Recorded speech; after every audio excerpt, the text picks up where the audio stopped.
Hey, I'm Emily. Since I was little, Mom and Dad, who never got past high school, scraped together what little they could for my college fund. They worked their butts off, believing education was my ticket to a better life. I busted my tail in high school, also I wouldn't let their sacrifices go to waste. When I got my acceptance letter to study investment management at one of the top colleges, we all cried tears of joy. My college days were hectic, but exciting. I juggled classes and a part-time job tutoring to keep some cash in my pocket. That's how I met Mark. He was a year behind me, kinda struggling with the coursework, and ended up being assigned to me for extra help. "Look, I just don't get this stuff," he'd say, scratching his head and staring down at the finance books like they were written in another language. "You will," I told him. "Just break it down into smaller pieces. Don't try to swallow it whole." Mark was easygoing with a quick smile that made the late-night study sessions less of a grind. He appreciated my help, and we hit it off, chatting about everything from music to our favorite TV shows. It wasn't long before those study sessions turned into coffee outings, then movie nights. One night, we were both at a college party, laughing over cups of cheap beer. "You know, Em, I've always wondered why someone as smart as you hangs out with a dunce like me," he joked, nudging me with his elbow. "Guess I have a thing for lost causes," I shot back, elbowing him right back. We both laughed, and something about that night felt different. Maybe it was the buzz of the party, or just the right amount of beer, but I felt myself looking at him differently. We stumbled out of the party together, leaning on each other, half walking, half dancing down the street. "So, what do you say, Em? Wanna make this a regular thing?" Mark slurred, his words sloppy, but his eyes serious. I remember laughing, the sound loud in the quiet night. "Are you asking me out, Mark?"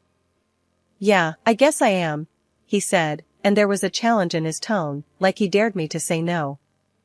"All right, you've got yourself a deal," I replied, and we shook on it, sealing our goofy pact with a high five that turned into us holding hands as we walked. Things with Mark felt natural, easy, like slipping into an old, comfortable pair of jeans. We finished college together, me with my degree that was supposed to open doors, and him just relieved to be done.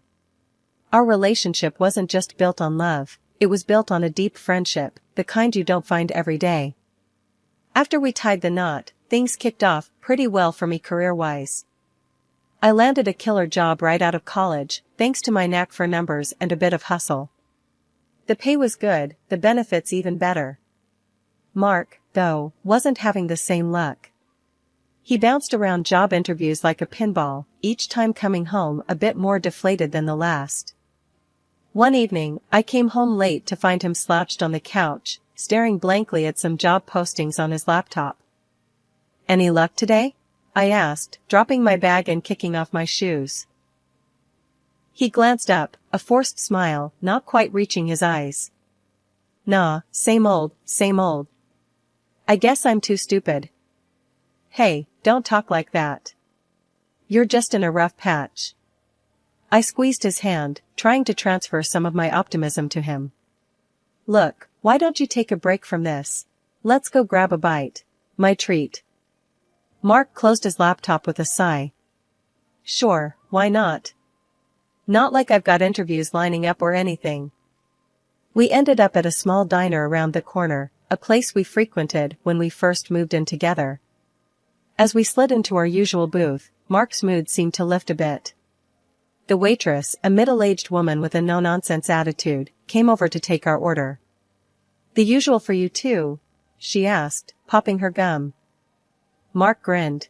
"Yeah, and keep the coffee coming, Judy. It's been one of those days." "Coming right up, hun," she shot back with a wink.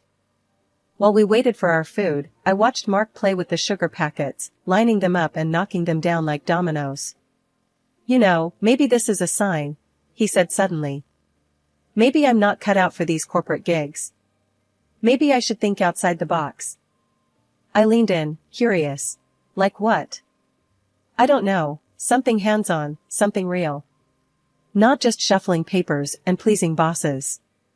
"You'd be great at that," I said, meaning every word.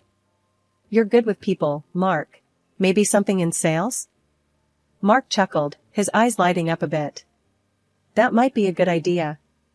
The conversation drifted as our food arrived, but I could tell something had sparked in Mark.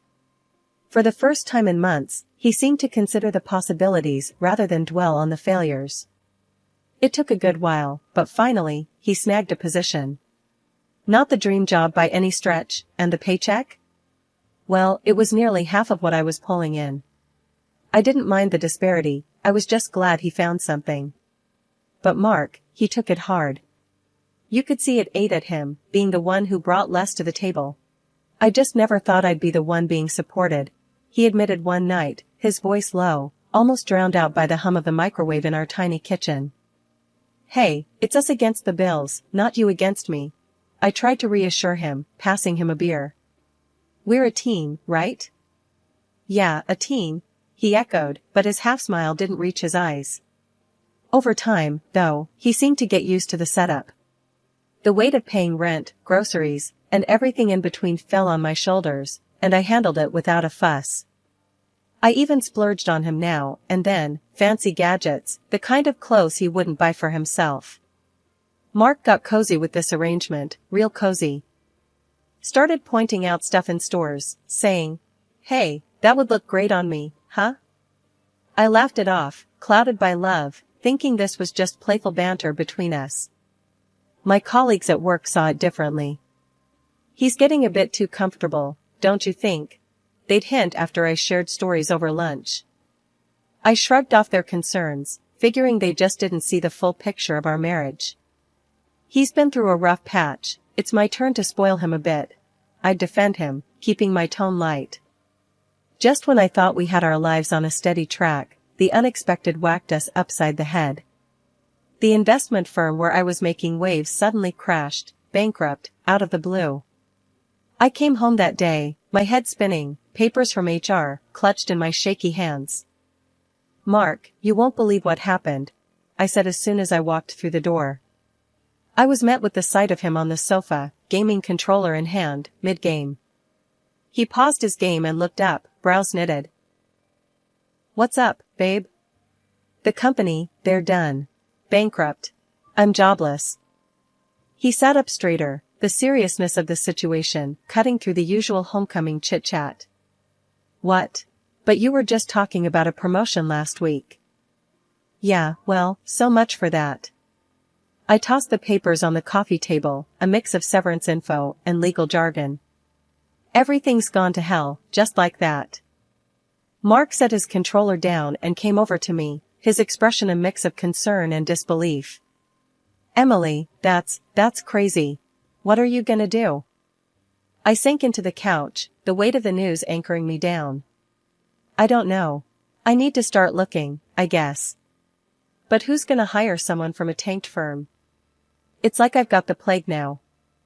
He rubbed my back, trying to be the rock I needed then. "You'll find something. You're brilliant. Any company would be lucky to have you."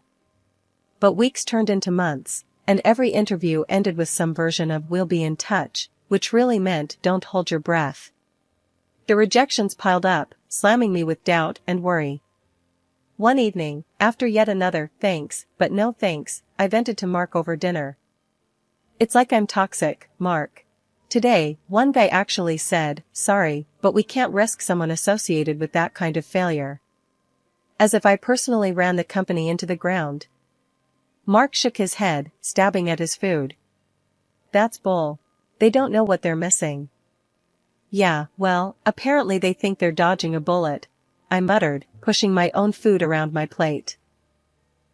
Then the bills started to grow, a monstrous pile that seemed to taunt us from the kitchen counter. Each envelope a reminder that my savings wouldn't last forever. Mark tried to pick up extra hours, but it wasn't enough to keep up.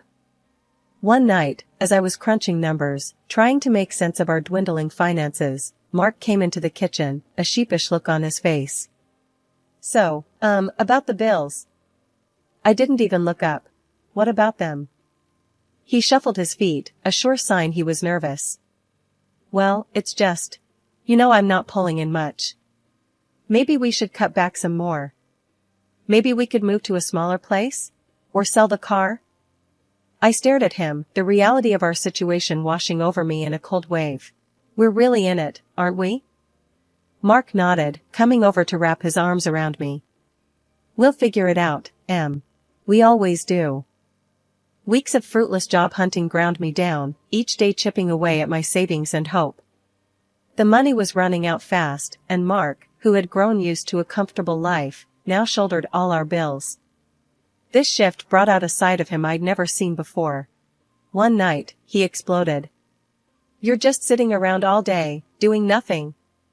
I'm out there busting my ass, and for what? To come home to a freeloader? His words stung. Freeloader? Really, Mark? Who do you think kept us afloat all these years? I shot back, my voice sharp with hurt and anger. He just scoffed, shaking his head. Yeah, well, past's past. What are you doing now? Nothing. I couldn't believe what I was hearing. This wasn't the man I married. But before I could gather my thoughts to respond, the real blow came just a few days later. I came home early to grab some documents I needed for yet another potential job lead. As I opened the door, I froze. There was Mark in our living room, cozy with a woman I'd never seen. She was draped on his arm, laughing up at him like she owned the place. Mark straightened up, clearing his throat. This is Anna. She's going to be my wife. The woman, Anna, looked me over with a smug grin. He needs someone young and beautiful, if he's going to spend his money. Not someone who can't even keep a job. They laughed together, a sound that burned into my memory. I felt my heart shatter, rage and disbelief swirling into a toxic cloud in my chest. Then Mark did the unthinkable. He pulled out a stack of papers from behind him. Here, divorce papers.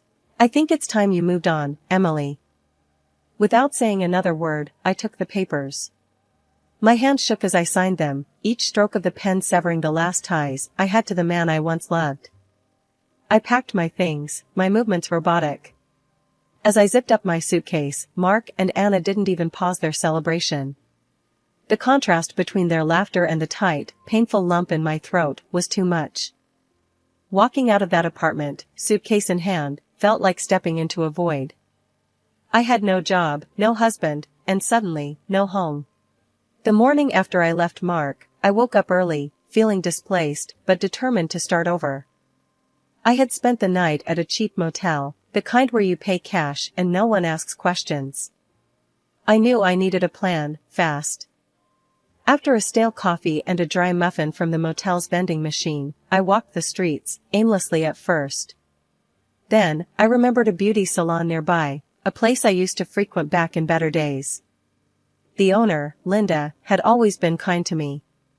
Maybe, just maybe, she had some work, anything really. Linda was at the counter, her back turned, stocking some shelves. Can I help you? She called out without looking. Linda, it's Emily. I was wondering if you had any work available. Anything at all, I said, my voice a mix of hope and desperation. She turned around, her face lighting up with recognition, then concern. Emily? Honey, what happened? You look like you've been through the ringer. I sighed, the story spilling out of me, the job loss, Mark's betrayal, the divorce. She listened, her expression softening with each word I said. Oh, sweetie, I'm so sorry. Let's see what we can do for you. She pondered for a moment, tapping a finger on her lips. You know, I need someone to help manage the front desk, answer phones, schedule appointments. You think you could handle that? I nodded eagerly. Yes, absolutely. I'd be grateful for any opportunity, Linda. She smiled, her warm, reassuring self. Good. Why don't you start tomorrow? We'll figure out the rest as we go. And hey, about a place to stay, the apartment above the shop is empty. It's not much, but it's clean and safe. You can stay there for half the rent until you're back on your feet. I was overwhelmed, tears pricking at the corners of my eyes. Linda, thank you. This means so much to me. None of that now. She waved off my thanks. You'd do the same in my shoes. Let's not make it a big deal. Just be here at 8 tomorrow, bright and early. The next few weeks were a blur of learning and adjusting. Linda showed me the ropes, and I picked up the nuances of the beauty industry quicker than I thought.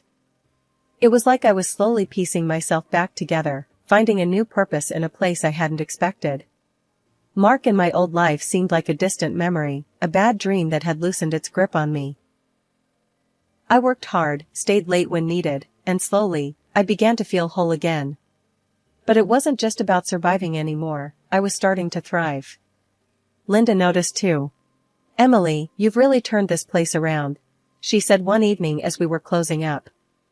"I'm thinking about expanding, opening another location. What do you think about running this one for me if I do?" The offer took my breath away. "Really? Linda, are you serious?" "As a heart attack," she chuckled. "Think it over. No rush." As I walked up to my little apartment above the shop, I realized that this, right here, was my fresh start. My chance to rebuild not just my career, but my life. Running the beauty salon started to feel like second nature. Every day, I put in all I had, and Linda noticed. One morning, as we were gearing up for another busy day, she came in with her usual spark. "Morning, Em. How's our little empire doing?" Linda grinned, checking the schedule packed with appointments. "Booming," I replied, flipping through the day's bookings. "We might even need to think about hiring more hands soon." "That's what I like to hear," she said, clapping her hands with excitement. "Actually, that's kinda what I wanted to talk to you about today." "Oh? What's up?" I asked, curious about the tone in her voice. Linda motioned towards her office. "Let's step into my lair, for a sec." Once we were settled behind closed doors, Linda leaned forward, all business. "Look, Em, you've made this place shine. I've been thinking a lot about how we can grow, not just here, but really expand our reach." I felt a mix of nerves and excitement. "Are you talking about opening another location?" "Not just another salon, Em. I'm talking big. I'm planning a whole network of salons, and I want you in on it, not just as a manager, but as a co-owner. We'd split everything 50-50. Her words hit me like a wave. "Co-owner?" I echoed, the weight of the offer sinking in. "Yes," Linda nodded firmly. "I've seen what you can do, and I trust you. You're ready for this, and I want us to tackle it as partners. What do you say?" The possibility of stepping up like this was both thrilling and daunting. Well, Linda. I'm honored. And yeah, a bit freaked out." Linda laughed, that hearty sound that always put me at ease. "Good. A little fear keeps you sharp. Think about it, but I'm serious. We could make a real go of this." We hashed out some preliminary ideas right there, brainstorming into the afternoon. The thought of co-owning a business was huge, but with Linda by my side, it felt possible. The next few weeks, I dove into preparations. Hiring, training new staff, and overseeing the salon operations became part of a larger plan. Our clients noticed the positive changes, and the buzz was infectious.